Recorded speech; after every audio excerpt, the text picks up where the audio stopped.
আগামী জাতীয় সংসদ নির্বাচনে একজোট হতে পারে ইসলামী দলগুলো। এমনটি হলে বিএনপির ভোটের রাজনীতিতে পড়তে পারে প্রভাব। তাই রাজনীতিতে ইসলামপন্থী দলগুলোর উত্থান নিয়ে এখন নতুন কৌশল নিচ্ছে বিএনপি। এ পরিস্থিতিতে বিভিন্ন ইসলামী দল ও প্রভাবশালী আলেমদের সঙ্গে সাক্ষাৎ করেছে দলের নেতারা।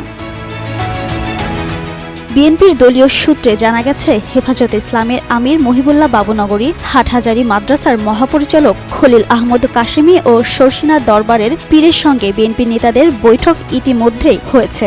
অন্যদিকে ইসলামপন্থী দলগুলোরও নির্বাচনী ঐক্যের পথে হাঁটছে। ইসলামী আন্দোলন বাংলাদেশ, চরমোনাই পীর, এমনকি জামাতে ইসলামী পর্যন্ত এই সমঝোতায় যুক্ত হতে পারে।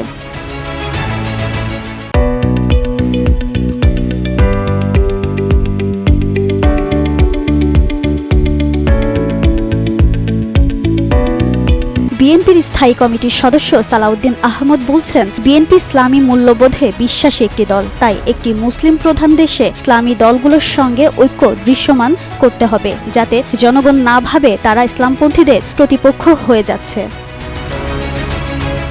তবে বিএনপির আশঙ্কা, ইসলামপন্থীদের এই ঐক্য সফল হলে তারা বিএনপির মূল প্রতিদ্বন্দ্বী হয়ে উঠতে পারে। এজন্য ইসলামী দলগুলোর সঙ্গে সম্পর্ক মজবুত করতে ও ভোট ব্যাংক ধরে রাখতে যোগাযোগ বাড়ানোর দিকে মনোযোগী দলের হাইকমান্ড।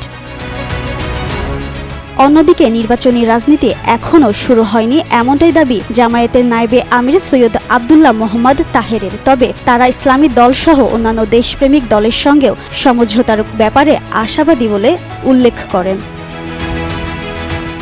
জিনাত আরা ঋতু, যুগান্তর নিউজ।